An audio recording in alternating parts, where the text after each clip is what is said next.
Bienvenido a este video explicativo para la carrera de Psicología, Área del Trabajo y las Organizaciones. Formamos parte de la Facultad de Estudios Superiores Zaragoza y este video explicativo es para la Unidad de Aprendizaje de Seminario de Investigación en la Organización.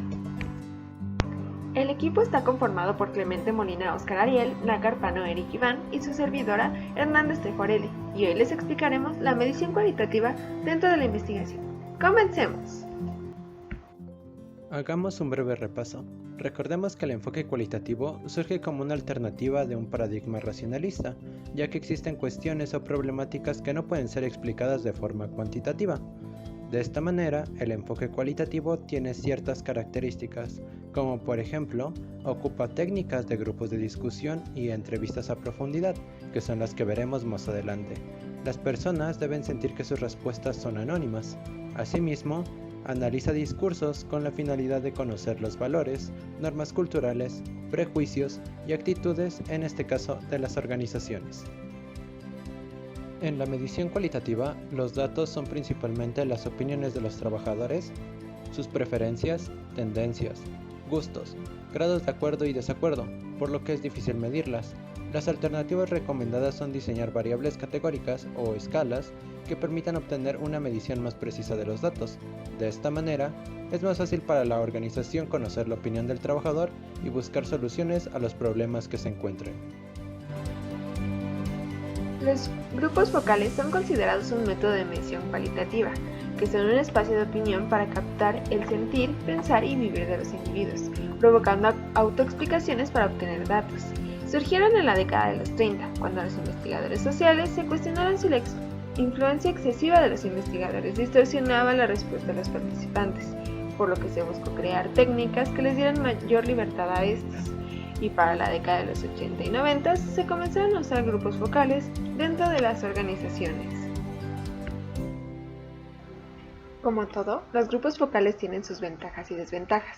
Las primeras son que ofrece mayor oportunidad de interacción, no excluye a personas con alguna deficiencia de escritura o lectura. Se trata de un proceso dinámico y se desarrolla más naturalmente. Proveen flexibilidad a asuntos no anticipados. También cuenta con credibilidad por parte de los participantes. Da resultados rápidos a bajo costo, así como una alternativa en el número de participantes. Por otro lado, las desventajas son que tienen menor control para el ambiente, así como de mayor dificultad para analizar todos los datos obtenidos, por lo que se requieren entrevistadores diestros, ya que deben estar preparados para las características especiales que vayan a presentar los participantes. Finalmente, podemos decir que a veces es difícil reunir a los participantes, y se puede generar el problema logístico de tener un espacio adecuado donde se pueda realizar el grupo focal. Ahora que ya te expliqué qué es ventajas y desventajas de los grupos focales, debes estarte preguntando, ¿cómo se lleva a cabo un grupo focal? Bueno, para explicártelo lo voy a dividir en tres partes sencillas: la planeación, el moderador y el asistente. Estos dos últimos son aquellos que actúan dentro del grupo focal. Para la planeación, lo primero que debemos hacer es fijar objetivos o propósitos. Lo segundo que debemos hacer es determinar la población que va a ser parte del grupo focal. Debemos generar un plan y ver qué recursos van a ser necesarios. Revisar las temáticas y con base en ello realizar las preguntas. Finalmente debemos de ver la logística, es decir, el lugar donde se va a realizar, y tener guías. Ahora, el moderador tiene dos funciones, antes y durante el grupo focal. Antes debe familiarizarse con el tema que se va a tratar, coordinar el reclutamiento de los participantes, coordinar la logística de los grupos focales, practicar la introducción, sentirse cómodo con las preguntas y estar descansado.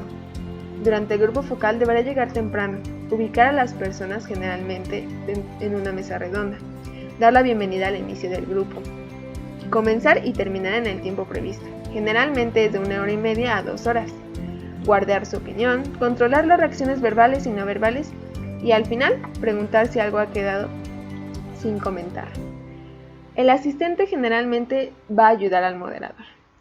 Consigue los materiales que se vayan a ocupar, ya sea libretas, incentivos para los participantes, grabadora, etc. Conseguir y preparar refrigerios. Hacerse cargo del arreglo del lugar donde se va a realizar el grupo focal. Dar la bienvenida a los participantes. Sentarse en algún lugar designado cerca de los participantes. Tomar nota de las discusiones. No participar en la dinámica. Realizar preguntas cuando lo indique el moderador y darle algún breve resumen para ayudarlo en su informe final. A continuación se te presentarán una serie de ejemplos de la introducción que puede dar el moderador y algunas preguntas. A continuación se te presentarán una serie de ejemplos de la introducción que puede dar el moderador y algunas preguntas.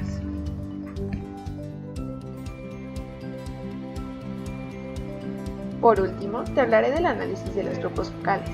Este va a comenzar con un resumen de las actividades que se vieron a través de cada una de las sesiones del grupo focal.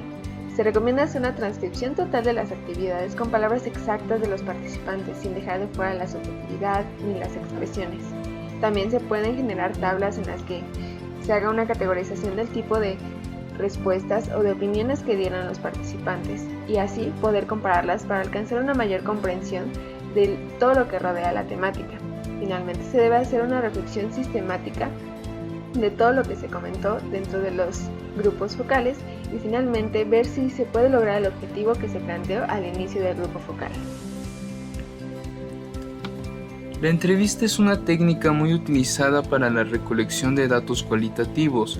Entre sus principales bondades están que nos permite obtener información de manera amplia, profunda y de carácter sustancial, y aunque si bien la entrevista se puede utilizar tanto en la investigación cualitativa como cuantitativa, no debemos confundir que se trata del mismo uso de la técnica, pues cometeríamos el error de omitir la distinta naturaleza de cada enfoque de investigación. El uso de la técnica de la entrevista se ajusta al tipo de datos que se busca recoger en función de los objetivos. La entrevista es una conversación sistematizada que tiene por objeto obtener, recuperar y registrar las experiencias de vida guardadas en la memoria de las personas. Es una situación en la que por medio del lenguaje, el entrevistado cuenta sus historias y el entrevistador pregunta acerca de sucesos o situaciones.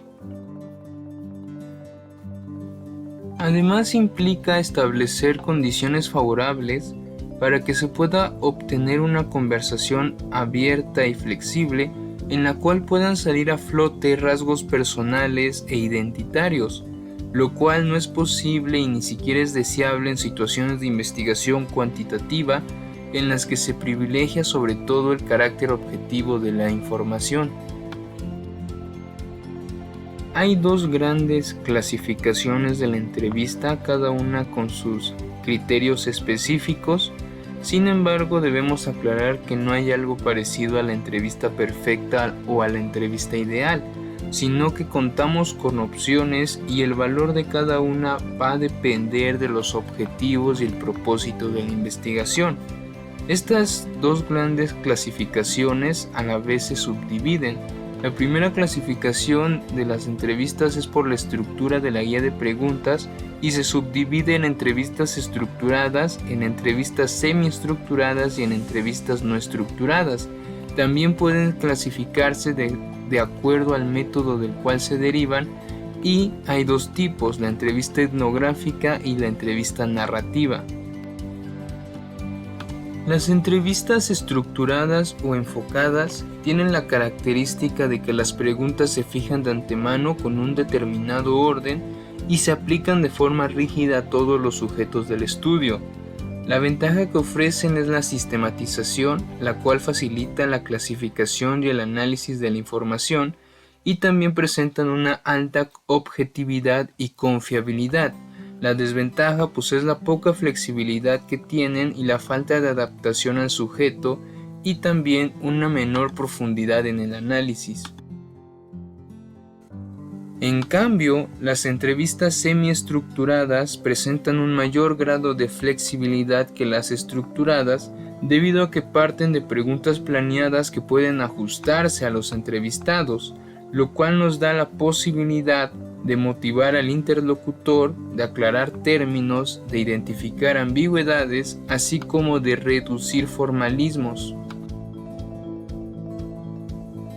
Por último, las entrevistas no estructuradas son más informales, mucho más flexibles y se planean de tal manera que pueden adaptarse a los sujetos y a las condiciones. También los sujetos tienen la libertad de ir más allá de las preguntas e incluso pueden desviarse del plan original. La desventaja de este tipo de entrevistas es que pueden presentar lagunas en información que es necesaria y relevante para la investigación. De la segunda clasificación de las entrevistas, la primera, la etnográfica, nos permite obtener la subjetividad de unos sujetos que se encuentran dentro de una comunidad o un entorno específico.